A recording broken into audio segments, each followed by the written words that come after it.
Good morning, Jesus. Sa mapagpalang umaga po sa ating lahat sa pangalan po ng ating dakilang Panginoon. Tunay po na napakabuti ng ating dakilang Diyos. Magandang umaga po, Pastor Bobby Librado, Pastor Cynthia, Pastor Joel, at sa lahat ng mga pastor na ating kasama. Sumating lahat ang biyaya at mga pagpapala ng ating dakilang Panginoon. Ating pumbuksan ang banal na kasulatan sa aklat po, amen, ng 1 Corinthians chapter 3 verse 16 at sa Psalms 139 verse 7. Ang sabi po ng Panginoon, do you not know that you are God's temple and the God's Spirit dwells in you? Sa Psalms 139 verse 7, where shall I go from your spirit, or where shall I flee from your presence? Pagpalain ng Panginoon ang kanyang mga salita na ating nabasa po ngayong umaga, na ating pagsasalusaluhan para po sa ating morning manna sa umagang ito. Tunay po na napakapagbiyaya ng ating Panginoon. Kaya nga sa ating buhay, salamat sa Diyos na bagamat tayo po'y tao, pero tayo po ay biniyayaan ng ating Panginoon. Tayo po ay tinawag at pinili ng Panginoon. At hindi lang tayo pinili ng Panginoon sapagkat ang topic po ngayon ay, banggitin ko kapatid, ay ang topic, God's Spirit dwells in you. God's Spirit dwells in us, in me, in you, at sa lahat ng mga mananampalataya. Tunay po na kung saan ang Espiritu ng Diyos ay nasa ating mga buhay. Tayo po ay nabubuhay sa mundong ito na minsan ay nakakaranas tayo ng hindi kaaya-ayang mga pangyayari, na kung saan tayo po ay nagiging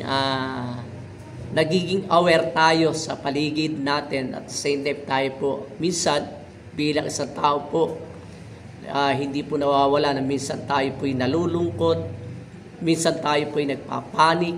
Pero salamat kay Lord, amen, bilang mga mananampalataya na lingkod ng Diyos, hindi na po natin kailangan masyadong mag-alala sapagkat itong salita ng Panginoon na ito ay magsisilbi sa atin, na kung saan ay kalakasan, na kung saan may mga pagkakataon sa mga ibang mananampalataya, tinatanong nila, nasaan ang Diyos? Nakikita pa ng Diyos ako? At nag-aalala ba ang Diyos sa akin? Pero kung titingnan natin mapid ang salita ng Panginoon, na sabi ng Panginoon, 2-3 nagkatipon sa kanyang pangalan, ang Panginoon ay nasa ating kalagitnaan. At higit sa lahat mapid ay makikita natin yung pagkilos ng Diyos sa ating buhay. Every gising is a blessing mula sa Panginoon. Na kung saan makikita natin na kada umaga, binibigyan tayo ng bagong pag-asa ng ating Panginoon. Huwag na natin tanongin, nag-aalala pa ba ang Panginoon sa atin? Amen. Lagi niyong tandaan, lagi tayong inaalala ng Panginoon sapagkat ang sabi nga ng anghel ng Diyos, ano baga ang tao para siya iyong alalahanin at bisitahin, sabi po ng mga anghel ng Panginoon. Makikita natin kung paano kaingat at mapag-alaga ang Diyos na ating pinaglilingkuran. So umagang ito mapid, nais ko i-declare ang katotohanan sapagkat hindi natin pwedeng baguhin sapagkat tunay po na sinabi nga, nagtanong nga si Pablo, hindi ba ganinyo nalalaman na kayo ay templo ng Diyos at nananahan ang Espiritu Santo sa inyo? Sa ating buhay bilang mga mananampalataya, ang Diyos na ating pinaglilingkuran is always inside sa ating buhay. Pero nga caption ako pinabasa na nakalagay po doon, yung word na pogi. Amen. Sabi doon, presence of God always inside sa ating buhay, kapatid. Makikita natin, kapatid, ang presence na Lord, damang-dama natin eh. Pag tayo po ay gumigising, alam natin na ang Diyos ay kasama natin. Kapag tayo, mapid, ay kumakain, nakikita po natin, mapid, lahat ng blessing na dumarating sa ating buhay, ito po ay kaloob ng ating Panginoon. Ibig sabihin, kapatid, ang Diyos natin ay hindi po Diyos na malayo. Siya po ay Diyos na malapit, na hindi kanya pagtataguan. Alam ng Diyos ang lahat ng iyong pinagdaraanan. Alam ng Diyos yung mga bagay na kalungkutan na dumadating sa iyo.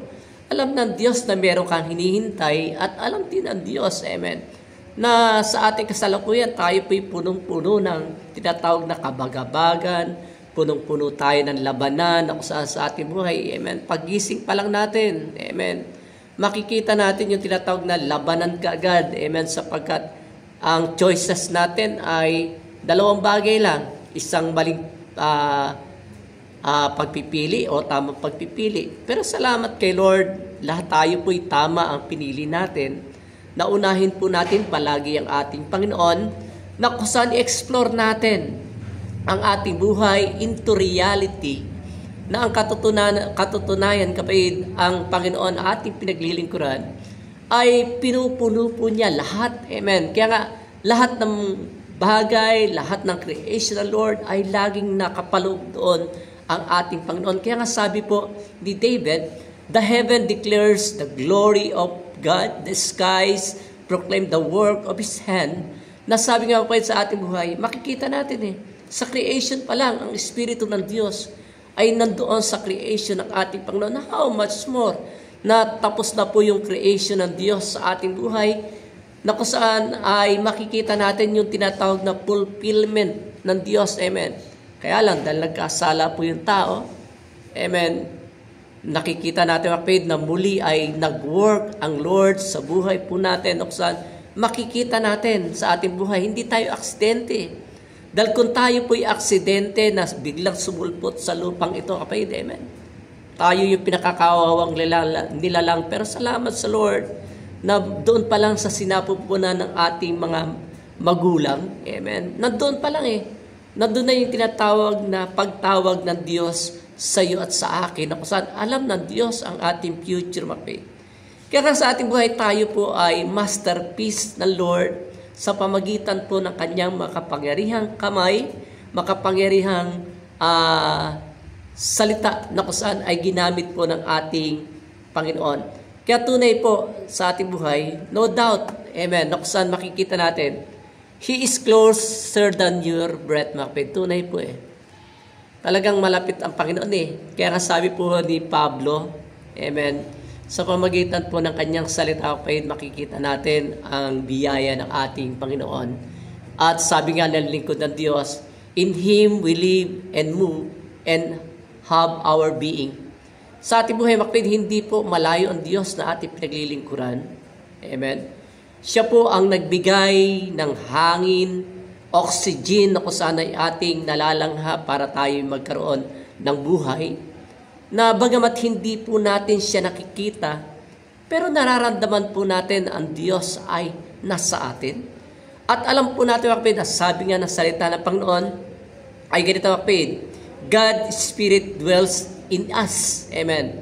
Ang Espiritu ng Diyos ay nananahan sa atin. Ibig sabihin, na tayo po bilang tao, na tinawag ng Diyos, na pinili natin maglingkod sa Panginoon, nung tayo po ay nabautismuhan sa Kanyang pangalan, tinanggap natin ang Kanyang Santong Espiritu, sa pamamagitan po ng pagsasalita ng iba't ibang wika, tayo po'y naging tagapagmana ng kaharian ng Diyos, at pinapatunayan na hindi na tayo sa laman, kundi tayo po ay sa Espiritu. At kung titingnan po natin, ang Espiritu ng Diyos ay sumasa atin, ibig sabihin tayo po ay pagmamayari ng ating Panginoon. Pero ang exciting word na ganito, na sabi ng Panginoon, God's Spirit dwells in you. Kaya nga sa ating buhay, pag ang Espiritu ng Diyos ay nasa atin, wala ka ng takot Bakit mawawalan ka na ng takot? Amen. Kasi alam mo na greater ang Diyos na nasa ating puso, na kung saan ay nananahan sa atin. Kaya nga, hindi na talaga dapat tayo po masyado mag-worry, hindi na tayo dapat, mga kapatid, mag-panic, sapagkat ang Diyos ay sumasa atin, hindi tayo iniwan, hindi tayo pinabayaan ng ating Panginoon. Makikita natin, mga kapatid, na hindi tayo nag-iisa, lagi tayong may kasama araw-araw. Amen. Kaya nga sabi po nung isang awit, He walk where I walk, He stood where I stood. Ibig sabihin sa ating buhay, ano man ang ating ginagawa, amen, lagi nating kasama, parte ng buhay natin ang Espiritu ng ating Panginoon, at ang Espiritu ng Diyos ang nagbibigay sa atin ng transforming power na tayo po ay mabago natin yung mga bagay na kung saan hindi natin kayang baguhin sa atin sa pamagitan ng ating mga sariling gawa, kundi sa tulong po ng ating dakilang Diyos na ating pinaglilingkuran. Kaya kung tayo po'y lumalakad ayon sa Espiritu ng Panginoon, makikita natin yung great transformation ng Panginoon, sapagkat ang promise po ng ating Panginoon ay, di po ba ang sabi ng Panginoon, and you shall receive power after the Holy Ghost is come upon you. Ibig sabihin tayo po'y magiging powerful. At the same time, ay makikita natin, amen, yung mga bagay na kusan ay hindi natin nakikita. Kaya nga sabi ng Panginoon sa kanyang mga disciple, yung mga bagay na inyong nakikita na aking ginagawa ay mas higit ang inyong gagawin. Kaya tingnan nyo sa ating buhay, amen, grabe ang pagkilos po ng ating Panginoon. Although na nakikita po natin ang ating paligid ay punong-puno ng problema, mga lindol, bagyo, at pumutok ang bulkan, gera, at ngayon po mga kapatid, grabe ang nangyari po sa Cebu.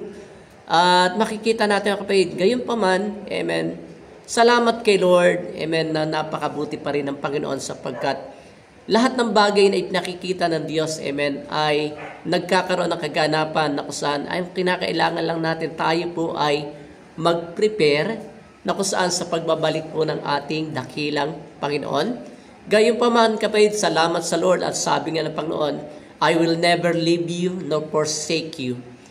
Maging sa panahon na tayo po ay naging failure tayo sa harapan po ng maraming tao. Naging failure tayo sa harapan po ng mga umaasa sa atin, amen. Huwag tayong mahiya, kapatid. Huwag tayong magduda. Amen. Lagi niyo tandaan, hindi tayo kailanman iniwan ng Panginoon, hindi tayo pinabayaan ng Panginoon. Ang kanyang presence, amen, ay lagi pong kumikilos sa ating buhay, sapagkat hindi na po natin namamalayan kung paano po gumalaw ang ating Panginoon. Kaya nga naalala ko kapatid noong last time na kung saan ay gawain po doon sa Gimba. Salamat po sa magandang mensahe, Pastor Bobby Librado. Tunay po, amen, na kung saan ay napakabuti po ng ating Panginoon. Imagine, from morning hanggang hapon ay grabe po yung lecture, then revival service, amen. Talagang umapaw ang blessing ng Lord. Hindi namin malaman kung saan manggaling ang blessing ng Lord. Dahil before ng tinatawag na service, amen, revival service, ay bumisita po ako doon sa isang kapitan po doon ng taga-Gimba, amen. At the same time ay grabe po yung blessing ng Lord. Pinagpala kami ng Panginoon. And after maped, amen, pinagpala kami spiritually sapagkat pinagpray ang mga pastor ng mga taga Nueva Ecija, amen. Talagang napakasarap ng presence ng Panginoon, sapagkat tunay po na ang presence ng Lord ay laging kumikilos sa bawat isa po sa atin.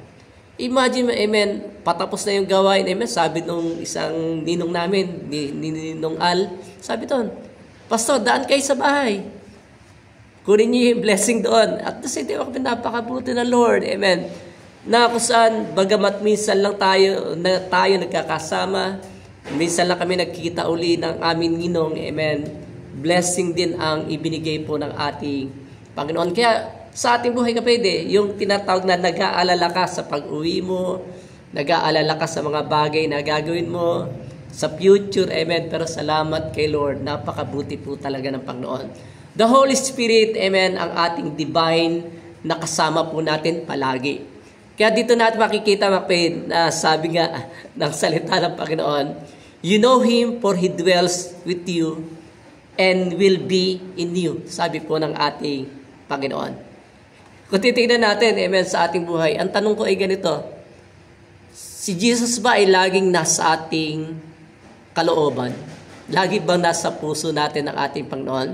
Is Jesus is in or out?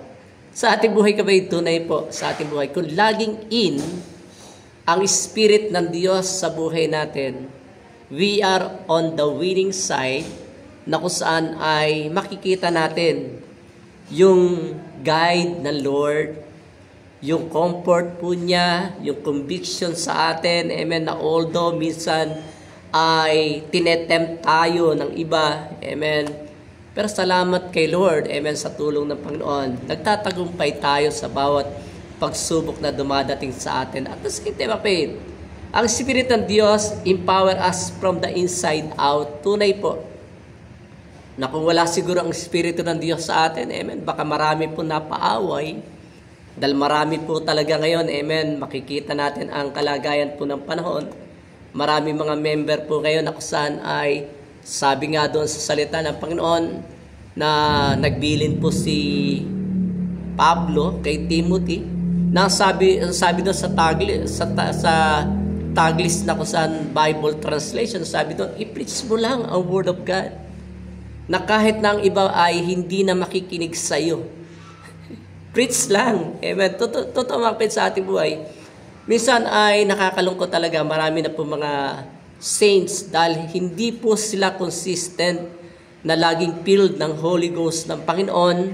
Hindi naman kasi lahat po ay pagdating ng altar call ay gusto ang ma-refill palagi ng Spirit ng Panginoon.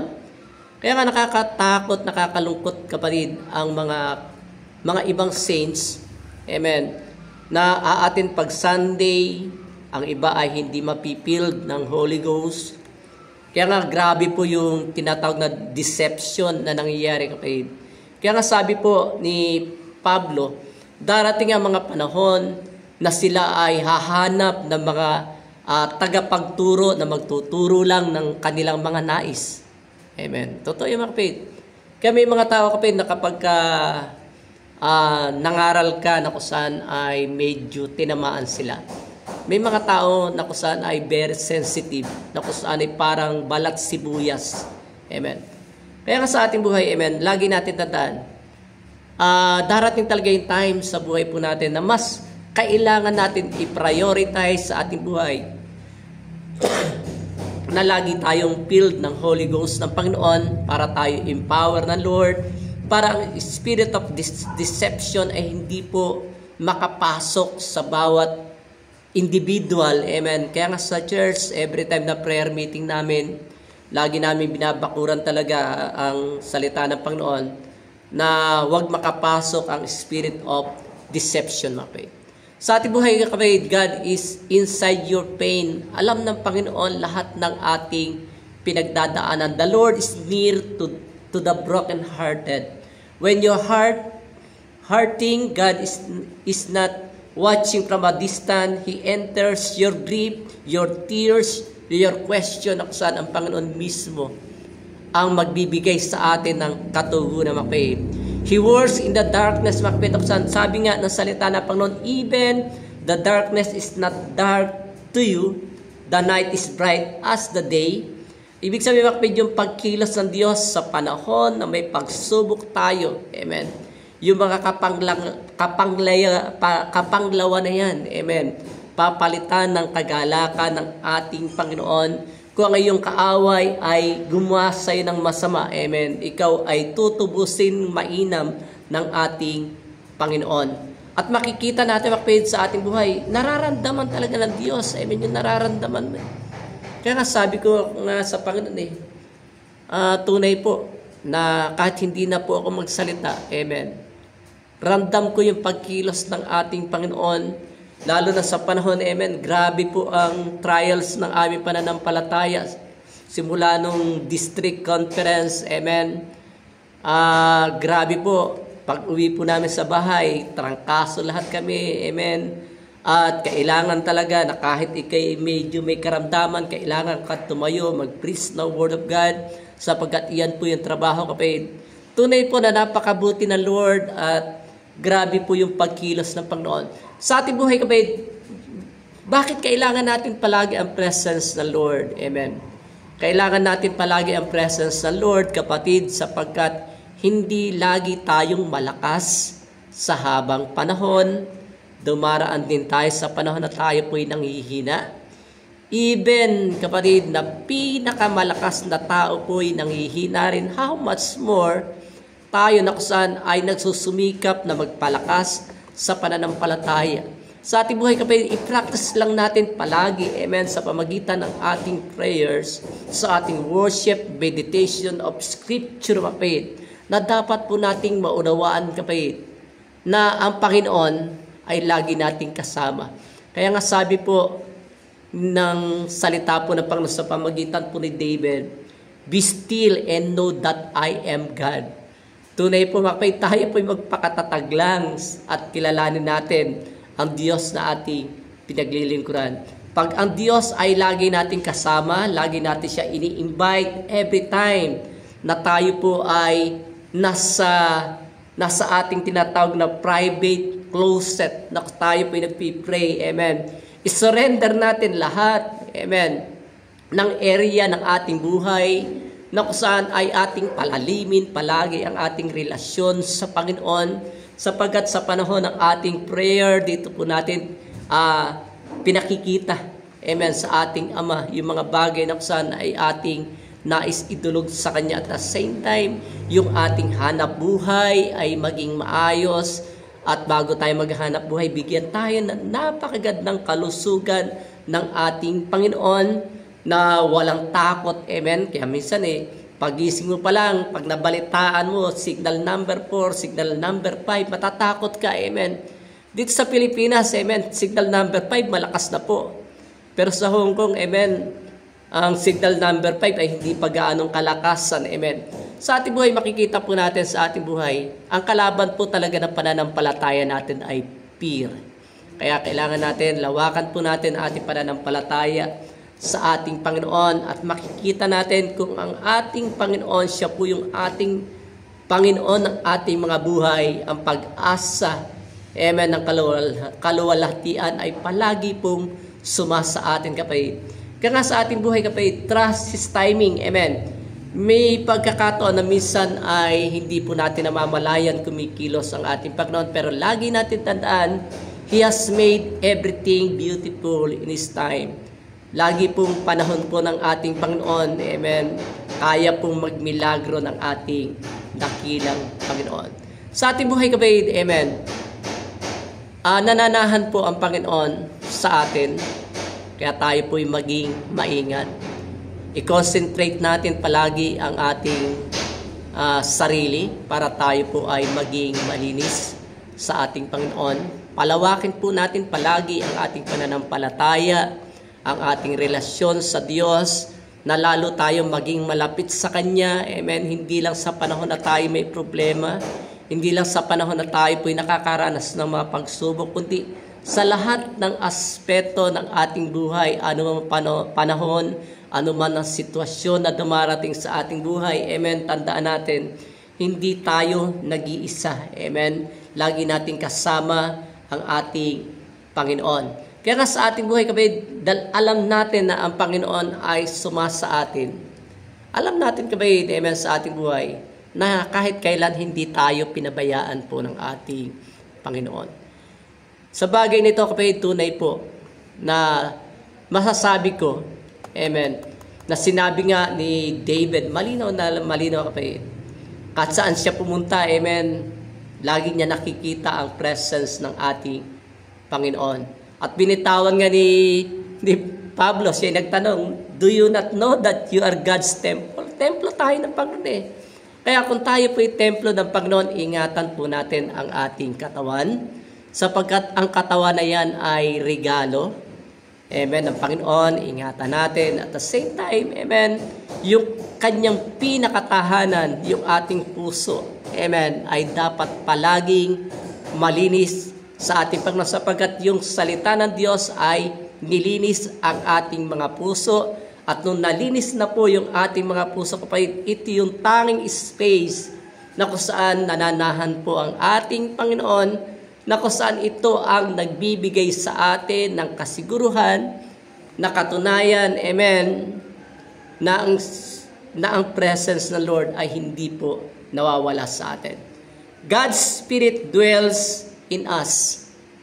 Salamat po sa pangalan ng Panginoon.